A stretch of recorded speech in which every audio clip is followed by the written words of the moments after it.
આદિવાસીનો જંગ કાપો કાપો કાપો, ખેડો ખેડો. આ માણસાઈ છે ભાઈ તમારી? ધારાસભ્યને આવું શોભે છે?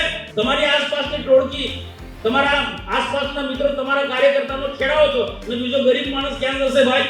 ને ત્યાંથી પણ અમલવારી નહીં થતી હોય તો ભારત સરકારમાં લખી આવા લોકોને છોડાય ના. વૃક્ષો ઉગાડવા, વૃક્ષોની જાળવણી કરવાની ના. પેલો એક થોડા ઘણા એના વોટિંગ માટે લોકોને પોતાના તરફ આકર્ષવા માટે આદિવાસીનો જંગ કાપો કાપો કાપો, ખેડો ખેડો. આ માણસાઈ છે ભાઈ તમારી? ધારાસભ્યને આવું શોભે છે? આ બહુ હિંમત પર હું બોલું છું.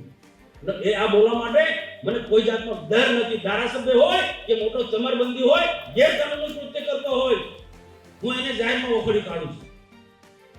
ને કોઈ કેસ નહીં કરે તો મનસુખ વસાવા કેસ કરશે આવા ગુનેગારોની સાથે.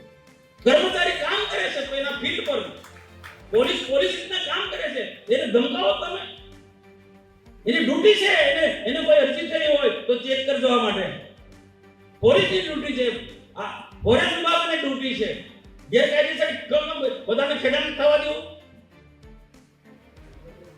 અને એવું જો નથી હોય તો બધા નક્કી કરો, આદિવાસી સમાજનું સંમેલન બોલાવો કે જંગલ બધા ખેડો, તો બધાને ખેડો દો.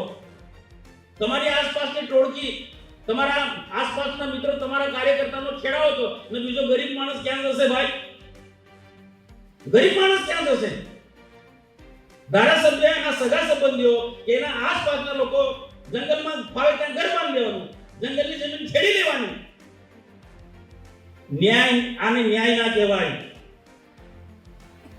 ના, આપણે બધા ન્યાયના દેવતા પર બેઠેલા, ન્યાય કરવો પડે. બીજે સરકારમાં લખો, તમારી બહુ મોટી જવાબદારી છે. મનસુખભાઈ સંસદ સભ્ય આ વાત કરી ભાષણમાં, લખો તમે,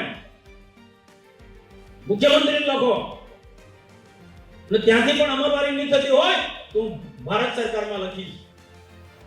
આવા લોકોને છોડાય ના. કોણ બતાવે છે ચૈતર વસાવાને? કઈ એવી ટોપી છે કે આવા ગુનેગારોને બચાવવાનું કામ કરે છે? એમની સાથે સાંઠગાંઠ રાખનારા લોકો બંધ કરી દે, એની સાથે વાત પણ ના કરો. નર્મદા જિલ્લામાં આટલી શાંતિ છે.